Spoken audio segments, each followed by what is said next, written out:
Hey, what's going on, everyone? So I'll wait a minute or two for people to jump in and then rock and roll. Um, we'll start a little bit early. Let me see. Share it to the group too.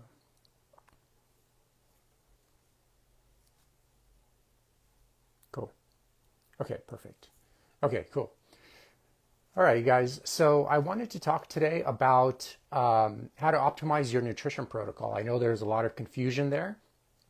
So I'm going to go over various details of how to go about setting up your own nutrition program on this call today, on this live today. Now, the most important thing to remember is whenever taking advice from people online, you have to remember, like, I never met any of you individually. And the thing is, the individual differences make the big difference. And everyone is going to be slightly different regarding their goal, their starting place, what they're able to do, etc., etc. So make sure when you are seeking advice online, it's mainly just as a general reference and not as an exactly like to go to plan of what to do. Okay, so I'm going to kind of reference this from the vantage point of like what I would do personally, and some things you can consider when approaching a nutrition program. But you have basically two options in developing your own nutrition program, and that's becoming your own mechanic, or just hiring like a nutritionist or registered dietitian or holistic health coach, etc., etc. But I'm at least going to give you the variables here of what you would need to focus on and concentrate on. Okay, so saw a few people jumped in, so hope you guys are doing well. Hope your weekend is going well as well. Let me know if you guys have any questions as well. I will be more than happy to answer them, and that's why I actually do these lives. So if you guys have any questions, just drop them in the comments section, and I'll be happy to answer it. So regarding nutrition goals, I mean, the first step you have to do, Hani, good to see you. Hopefully I pronounced your name right. The first step you guys have to do is determine your goals. And that's like so important because that sets the foundation to what you need to focus on. So is your goal fat loss? Is your goal weight gain? Maybe you're trying to maintain. Or is your goal maybe maintenance, but you're also a mountain climber and you want to have great endurance for climbing mountains? Or are you sitting at a computer all day? Or are you doing construction work all day? All of these things are going to determine how you need to set up your nutrition protocol. That's why it's tough, like following advice online when people start giving out absolute answers, like just do this or just do that. That's already kind of like a red flag, because imagine going to a doctor's office and you don't even speak to them and they don't even know your situation, but they're like, here, take this medication. So obviously that would strike you as a little bit odd. And it's the same thing when taking advice online. Even if you find a very competent person, that doesn't mean they actually know your situation. So a lot of times if they're giving out good information, you could also easily just take that information out of context, okay? So please remember that. So the first step is you want to determine what your goals are. And let's say you want to lose weight. So that will give you a specific caloric range depending on your body weight and what you need to eat to be able to lose weight. So inevitably, you're going to need to establish a caloric deficit to lose weight. You're going to need to establish a caloric maintenance level to be able to maintain your weight. And if you're trying to gain weight, you need to establish a caloric surplus. If you're very like muscular ready and already extremely physically active, you're going to be able to eat a lot more calories and, for example, be still in a caloric surplus than someone that's working, for example, like a computer job, and they're kind of sitting for 8 to 10 hours a day. So their activity level isn't going to be quite high as compared to like a construction worker, for example. So the calorie ranges will differ from person to person, and it's important to determine how much lean muscle mass you have, how much physical activity you have, and then also physical activity in terms of your workouts, and then also how much physical activity you actually do at work as well. All of those things are important to consider, okay? So that's going to be step two. So step one is be crystal clear on your goals, on what you're trying to actually achieve, and that's going to help set the foundation for how many calories you need per day. And the second step would be to determine that caloric range. The third step, what you want to consider is now since you know how many calories you need, excuse me, now since you know how many calories you need per day, now your next step is determine how many of those calories come from proteins, fats, and carbs. So those are the three macronutrient molecules you want to be focused on. And again, this is going to be determinant on the person's goal. Okay. So if a person is like a very lean individual that's very muscular and they're doing like high endurance activities, they're going to need a tremendous amount of carbohydrates. Or if they're lean and muscular and actually trying to gain muscle or trying to improve their 1 rep max in the gym or something of that sort, or trying to have a lot of glycogen in their muscles so their muscle looks like it has more density and volume. So their carbohydrates requirements are going to be quite high. Where if you're getting like an obese person, for example, that's not physically active, that doesn't have good gym intensity, their training age isn't quite high, and also their muscle mass is quite low. So for individuals of that sort, and there's a lot of nuance here too, there are no absolutes, but for individuals of that sort, they would probably benefit tremendously from being on a low carb diet for a large portion of their fat loss journey. But then when they transition into a muscle gain journey or a lifestyle program, they would want to introduce those carbohydrates from like healthier carbohydrates like fruit, starchy vegetables like potatoes, etc., oatmeal, things of that sort. I love steel cut oats. They taste amazing. I mostly eat organic potatoes, a large variety of them. The larger the variety, the better, but things of that sort. So, and if for protein, for example, let's say you are trying to lose weight, one of the obstacles of losing weight is inevitably, if you're not careful, you also lose muscle as well. So you want to reduce the amount of muscle loss during a fat loss journey. And ideally, if you structure everything correctly and you have proper rest intervals and adequate, great periodized programs, and allow enough biological resilience and adaptation, recovery, etc., you could structure things differently. But you want, for example, you could actually even gain a little bit of muscle during a fat loss phase, maybe 2 to 3 pounds, and losing 20 to 30 pounds of body fat, for example. So you might not even lose any body fat, especially if you're new to lifting weights, or maybe you've taken a tremendous amount of time off from weightlifting because of one reason or another, maybe an injury, and then you start weightlifting again, but you also need to lose weight. You will probably gain actually a few pounds of muscle while losing 20 or 30 pounds of excess body fat, okay? So having said that, with how you structure things, let's say you're trying to preserve muscle tissue, the general rule is for your protein intake, you want anywhere from 0.8 to 1, sometimes people say as high as 1.2 grams of protein per pound of body weight. Okay, and that's going to help you preserve that muscle tissue and also give you the amino acids necessary to train with a lot of intensity, etc., etc. So those are the three things, right? We want to determine our goal. That's going to set how much actual calories we need. We want to determine then our caloric range. If you're trying to lose weight, you need to be in a caloric surplus. If you're trying to gain weight, caloric deficit. If you're trying to gain weight, you need to be in a caloric surplus, okay? And if you're trying to maintain, then you need to find a caloric maintenance level. And then the third thing is you want to determine how to distribute your protein, carbs, and fats. And again, that's going to vary tremendously depending on what kind of sports you're playing, or if you're just going to the gym, how active your job is. Are you a computer scientist, or are you, for example, a construction worker? All of these things are going to dictate what the ideal fats, carbs, and proteins are. And the reason I'm saying it this way, guys, is, see, there are no absolutes with nutrition advice. So whenever you're following stuff online, keep that in mind.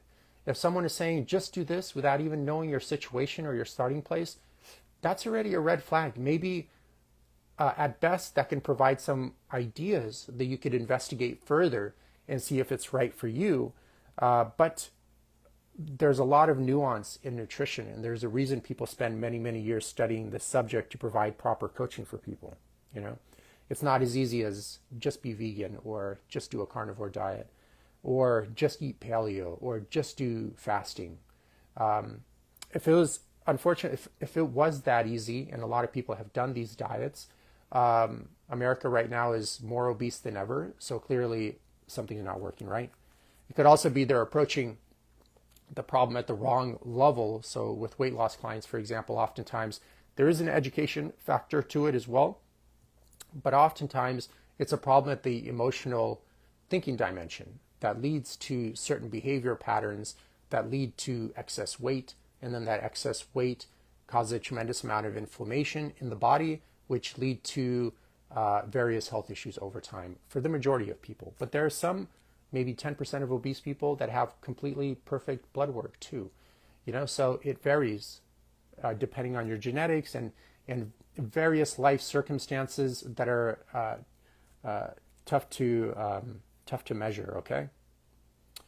So another thing you can do is you can get something like a GI map test, and it's a stool test you can order, and they ship this test to your house. They have various companies that do this. I don't get any kickbacks from this. This is just something I use. And they ship a stool test to your house, and then you ship the sample back to a lab.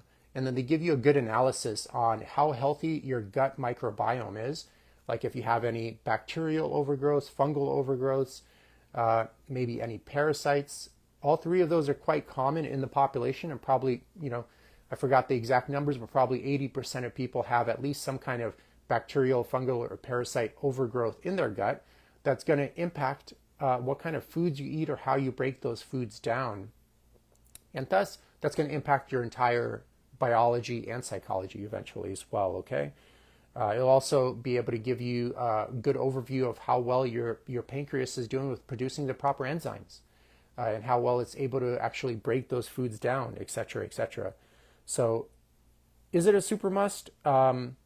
Maybe it's not like 100% must, but it would be great if you're trying to take out the guesswork and go into more detail in terms of how to customize a nutrition program specifically for you. That's important because remember, nature is a novelty generator. So everyone is going to be, thank you, Oscar. Just got it a few days ago. I appreciate it. So everyone is going to be different. Nature is a novelty generator, right? There are no same 2 grains of sand on the planet. There are no same 2 leaves in the same tree even, okay? The same thing with humans. Every human is different. Their digestion is different. There are 12 systems in the human body.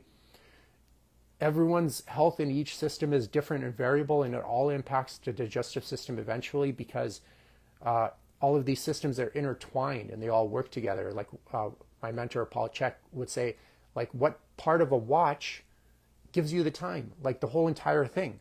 The whole watch tells you the time. And if any one part in the watch breaks, then you're not going to get the accurate time, or it's just not going to work, If like the little glass is broken, then eventually the watch is going to break because it doesn't have a cover, et cetera, et cetera. So Rob is asking, I've heard of people doing stool tests to hone in on which probiotic to take specifically. Yes, that's true. You can do that as well. And it also actually gives you which antibiotics you're resistant to as well. So hopefully you don't have to use antibiotics, that's a last resort. But if you do, it could help you pick ones that are actually going to work for you. Because if you're resistant to some and you happen to take those, then it's probably not going to work for you, So yes, it could do that as well. It could help customize your probiotic use. Also, again, which antibiotics do work for your system and which don't, so you can be more selective there. Okay, so GI Map, again, there's so many of these companies. I'm not getting anything from this company here. It's just what I use personally. And you could also, with this company, then book a call with like a registered dietitian to go over the results with you. That's an option for you too, okay? So once you determine your goal, once you determine your calorie range, your macros, you possibly got a GI map to further customize your nutrition program even more and really home in on the details. Another thing to consider is food sourcing, right?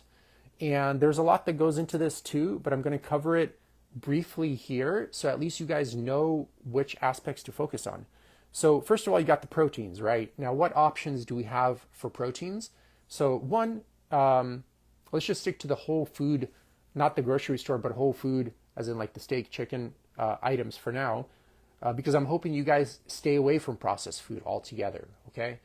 I never eat processed food. I would highly recommend nobody eats processed food, ideally. There's some super, super rare circumstances with people with terrible digestion that could benefit from more like liquid vitamin, mineral, and protein type shakes just to actually be able to eat the adequate amount and possibly absorb those nutrients, etc. But outside of that, I mean, I think in my opinion, the majority of people should not be eating any processed food at all, period, and just sticking to whole food in its whole state. It's oversimplified when you say this, but there is a little bit of credibility to it. Just stick to single ingredient foods, okay? Again, oversimplified, there are no absolutes, but like if on the back of the label, it should just say beef, or it should just say chicken, or it should just say apple, or it should just say almond, or whatever you choose. It shouldn't say like almond plus like 50 other ingredients, half of which are tough to pronounce, and then they got like red dye 60 or whatever, and a lot of the ingredients are like numbers, they're not even words, okay? So you want to stay away from those, in my opinion, just in a long enough time frame. They'll prove that those things cause digestive issues and possibly various cancers. You know, like half of Americans develop cancer in their lifetime, okay? That's a tremendous amount, and half of them die from it. So like next time it's the weekend, you go to lunch with your friends, let's say it's you and 3 other people. I mean, half of you are getting cancer from it, and one of you is dying from it out of those 4. So that's startling, okay? And a lot of that, it used to be thought like, oh, cancer is all genetics, and they're like 90% of it is genetics. Then they changed the ratios, then like 50%, and now they presume 90% of all cancers are actually due to poor lifestyle and nutritional variables that are done through a very long period of time. Christian, what is going on? Good to see you. Okay, so 90%. There's some, well, again, no absolutes. There are going to be some abnormalities, you know, but if you just really dial in on eating whole food, you know, staying away from processed food, keeping your body fat at a reasonable level, let's say for males, 10 to 15%. I like to see it at 10 to 12%, but even 10 to 15% is great. That's it. I mean, you reduce your chances, probably it's safe to say, by developing all cancers by probably 90% or more, you know. So let's go over in terms of sourcing proteins, right? You got the factory farmed beef, chicken, pork, aquaponic fish, you know, farmed fish. So those are all options. Are they great options? Overall, they are actually great options. They're not options I eat because a lot of those factory farmed meats, for example, are enclosed in a huge facility, right? And when animals can't roam free on pasture and eat food, food has to be brought to them. And typically the food that's brought to them are, you know, genetically modified corn and soy and other grain variants that are not only genetically modified through transgenesis, it's not even a natural form of genetic modification, but they're also heavily sprayed with things like Roundup or atrazine. Look up these 2 herbicides, okay? They're part of a pesticide class. And you'll see a tremendous amount of this stuff is used on the corn that is grown, on the soy, etc., and a myriad of other chemicals. A lot of these chemicals, actually all of them, are never tested for safety as a complete formulation either, okay? So the federal bodies require chemical companies just to test the isolated active ingredient in isolation on its own and never the complete product. So like when you go to Home Depot and you see like a herbicide spray, you think as a consumer, okay, they tested this whole thing for safety. They sprayed it on something and then determined it was like safe at a certain level. But it's not the case. They never use the complete product. They just, in every product, you can look at the back of the label and you will see there are active ingredients and a bunch of inactive ingredients that are usually never even on the label. They just say inactive ingredients like 90% of the formulation, but they kind of put it under like a proprietary blend, so that it's very even difficult to find out all the ingredients in there. But my point being is, like, for example, with Roundup, which is the #1 used herbicide per pound used per year in the US, it's found in all rainwater, Roundup is found in pretty much 95% of male sperm, blood, and urine samples. Okay, I think in 2015 it was classified by the World Health Organization as a type 2 carcinogen. Okay, there's a lot of controversy about this herbicide. You guys can check it out on YouTube. A tremendous amount of information on there. I think pretty soon it's going to be 100% illegal in the US, but they're still spraying it heavily. There are about 750 different formulations of Roundup. The majority of them, if not all of them, are banned in Western Europe, or they had to alter the formulation a tremendous amount, but they're being used here all the time. Okay, same with atrazine, and there are so many other chemicals being used too. So keep in mind that those crops are being sprayed heavily with all these chemicals and then fed to animals, and then they bioaccumulate in the animal tissue, mostly the fat, but you do still find it in the urine. You'll find it in the urine for sure, but mostly the fat, but you still find it in the muscle tissue and the organ tissue as well. So it's present throughout the whole entire animal. And then obviously as it bioaccumulates, they're large animals, especially like pigs, cattle, for example, beef. So as they eat that stuff, which they eat a tremendous amount of it a day, it accumulates in their tissue, and then you end up eating that stuff, and it accumulates in your tissue. Other things to consider with factory farm stuff, antibiotics are heavily used, beta agonists, steroids, GMOs, all sorts of different biocides. Sometimes they're sprayed directly on the animal, etc., especially in fish farming. Pesticides and antibiotics are sprayed directly on the animals, but they're also antibiotics are given in the feed, etc., in the water as well. So whatever they eat end up being part of the nutritional profile of the animal, and then you end up eating that. And if you're eating that, 2 to 3 times a day, plus, drinking out of plastic, plus eating out often, where they cook a lot of the food with industrial seed oils, it all adds up. You have a tremendous toxic load, and a lot of these chemicals, like atrazine, for example, cause aromatase. So they convert your testosterone to estrogen. So all of a sudden now your estrogen goes through the roof, and you notice that fat gain is quite easy. It comes on very quickly. Your sex drive may be low. You start developing more like feminine type qualities, like more fat tissue around the lower chest, the midsection, the butt area, inner thighs, etc. These days, the average American, probably in their early 20s, has a total testosterone of probably 300 to 500 nanograms per deciliter, which is very low. Are they due to all these chemicals? The chemicals do play a part.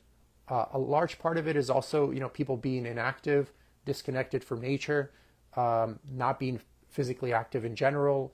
Their body fat may be too high, which also increases the estrogen of the individual as well, in males, for example, etc. So I try to stay away from the factory farm stuff to reduce my exposure to all of those other things. So we got a few questions. Aren't cancerous cells activated by high pH level and acidity in the body? Christian, that's a good question. I don't know. I know as body fat increases, inflammation is going to increase tremendously in the body. And that actually increases your chances of various cancers, as well as various other diseases and orthopedic issues like low back pain. When the weight gets to a certain threshold, people start developing a lot of ankle and knee pain and hip pain as well. There's a lot of shear, torsion, and compression loading on all the joints of the lower extremities especially. So if the person's movement isn't very pristine, there's a lot more penalties for those bad movement patterns. So their passive tissue breaks down much faster. Like the intervertebral discs, the L5S1 disc in the lower back is very commonly injured.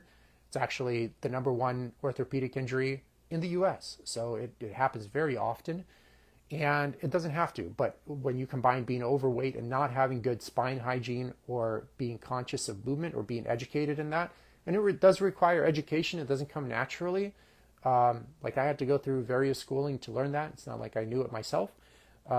But all that stuff would help decrease the loading on the joints and stuff of that sort. So with protein, The next option to avoid a lot of those biocides and stuff like that is you can buy at least organic. And does organic cover absolutely everything? Does the organic certification program in the US have some gaps? Yeah, it does. But it's much better in various ways than the factory farmed meat, for example. And some people would say like, oh, organic uses pesticides too. And I think it's important to distinguish that pesticides are always a last resort. Pesticides are kind of like, you can view them as like antibiotics, you know? You don't just use antibiotics all year round. You use it when you kind of desperately need it because of some infection or something of that sort, where you're trying to maybe kill some kind of bug in your stomach. And you don't want to be using it all the time. It's always as a last resort. And in certified organic farms, in real organic farms, they really don't use biocides. But if they do, it's like soap and water, soap mixed with water, or vinegar, mixed with water. Vinegar is the stuff you use to clean your vegetables, for example, or spray on your salad. Another thing that can happen is they could do what's referred to as companion planting. So you kind of plant complementary plants next to each other, and each plant helps fend off typical pests of another plant, etc., etc. Mulching is very common. A lot of biodiversity in your crop selection will help decrease the amount of pests, if not eliminate them completely. Because you guys remember, if you have healthy soil, if it's done legitimate organic, you have strong crops. And when you have strong crops, pests don't attack strong crops. Pests are nature's way of getting rid of weak crops. So when you have weak soil, nutrient deficient soil, the soil food web is destroyed because of a lot of chemicals, a lot of biocides being sprayed on these crops. That's gonna have a upward effect. So now the root system of the plant doesn't have nutrients to attain, and it's not like an animal that could just go on another pasture and find food there. It's stuck in that area with its root system, and it relies on kind of the rhizosphere and a certain ratio of bacteria and fungi that's going to vary from plant to plant to basically feed sugars into the soil, which attract the soil food web, like a whole bunch of different bugs and nutrients. And all of this soil food web is what works together to produce nutrient dense crops that are healthy. And with industrial farming, especially with monocropping and a lot of spraying, that food web is killed, so the plant doesn't have the nutrients it needs, so it becomes weak. And the nature's way of getting weak plants is send in the pests. And then industrial farming way of getting rid of pests is spray more chemicals. But those cycles only happen so much, because the more chemicals you spray, the weaker the soil becomes, thus the weaker the plants become next season, and thus you got to spray more and more and more, and eventually the soil becomes just dirt, and you can't quite grow anything on it at that point. And that's kind of concerning, because if you look at an apple, for example, and you shave off like 70% of the apple, you have about like 30%, that's the ocean, 70%, right? So you got 30% land. But remember, you could only farm in certain types of land. You can't quite farm everywhere. So when you take that out, you really have only about 15% of the Earth's surface that's able to be farmed for food. And you have to take into consideration that large metropolitan areas are always built on the most fertile of grounds, right? So when you take out those metropolitan areas, you really have only about 8% of the world's surface that can be used for farming, okay? So, and that 8% has been depleted heavily due to industrial farming, which, contrary to popular belief, isn't required to feed the world. It's very inefficient, actually. It creates a tremendous amount of pollution.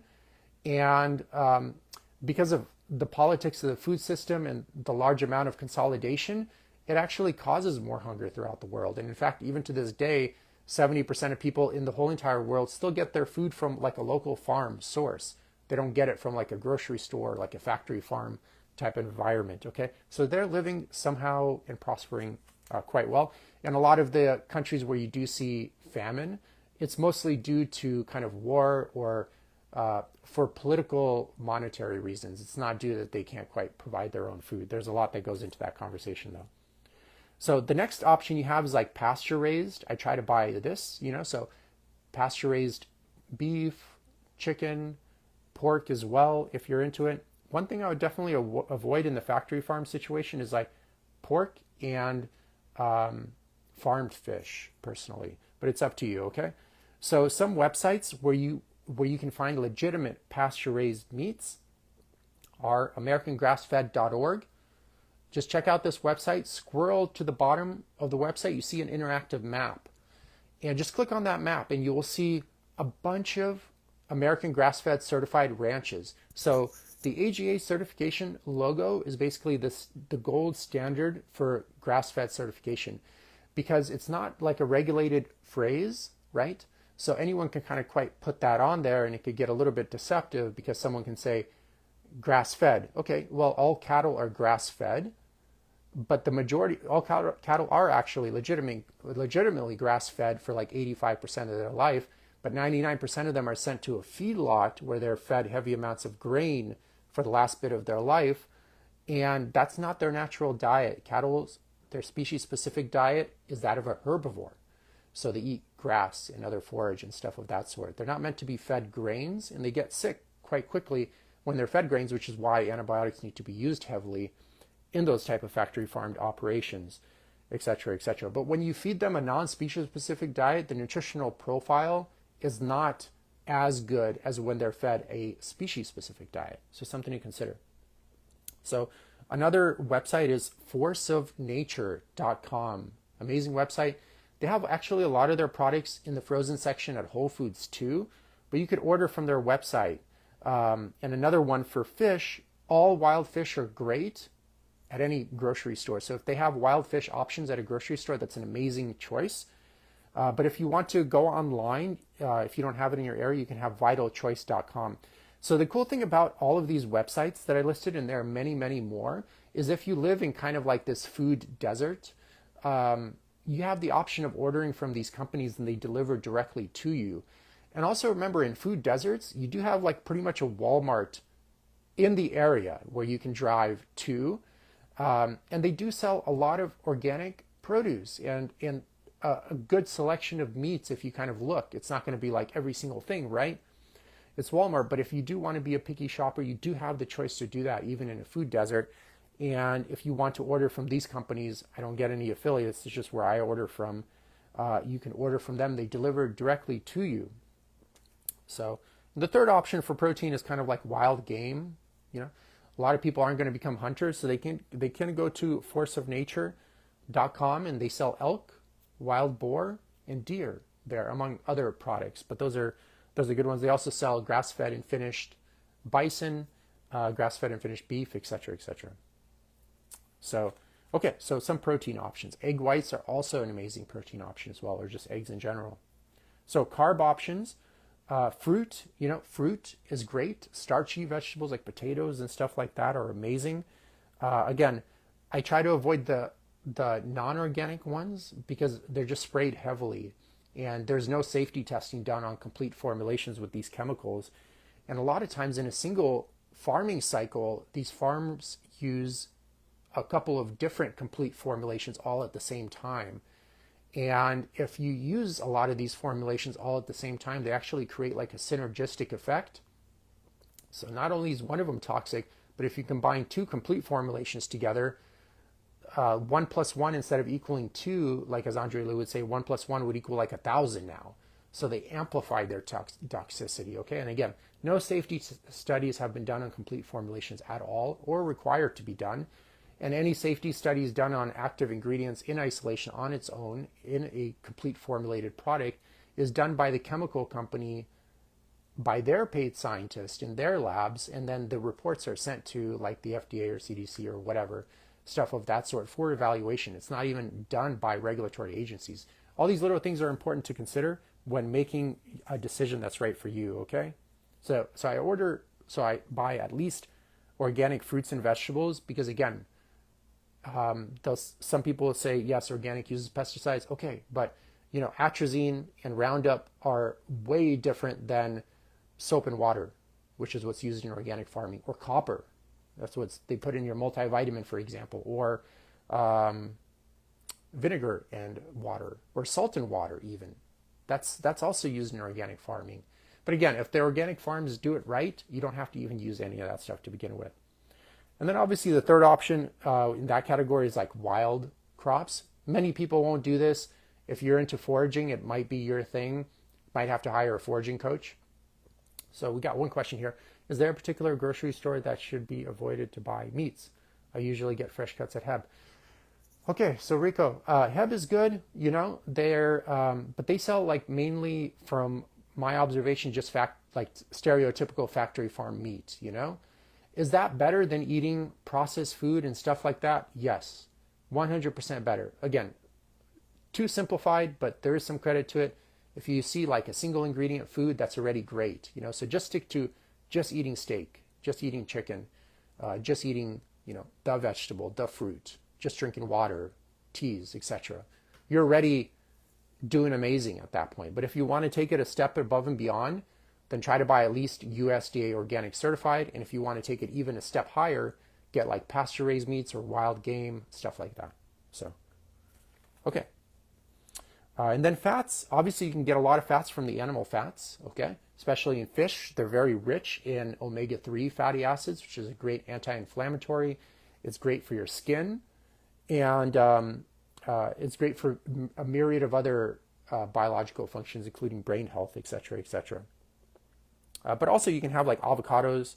They're also amazingly rich in good fats. Nuts, seeds. If you eat a wide variety of nuts and seeds per day, it's a great way to get your fiber in so you can stay very regular. But on top of that, dramatically decrease your chances of colon cancer as well, especially if you just stick with eating real food and kind of stay away from processed food in general. That's the big one. And try to stay away, unfortunately, from eating out too much. I try not to eat out like at all because, again, they're just using, you don't know what they're putting in there. And a lot of times they're using a tremendous amount of those industrial seed oils, et cetera, et cetera. So not only is that going to ramp up your caloric intake for that meal, thus causing you to probably gain weight because most people are very inactive, but it's also going to cause a lot of inflammation. Who knows what else it's doing in your body. And the last thing I would recommend for nutrition, especially if you're busy, is you got to create those automated systems.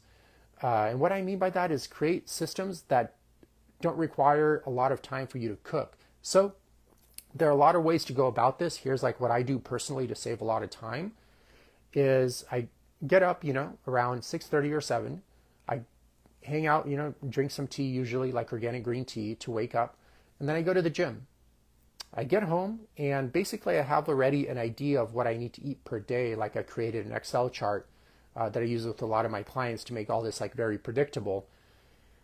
And then I just throw, like I have a metal plate, obviously, put some parchment paper on there, throw the meat on there, what I would need, throw the vegetables on there, throw that in the oven and have it cook. And then I have a rice cooker that I throw some potatoes in and have that boiling, like steaming. And as that's cooking, I kind of season it up a little bit, of course, but as that's cooking, I jump in the shower and get ready.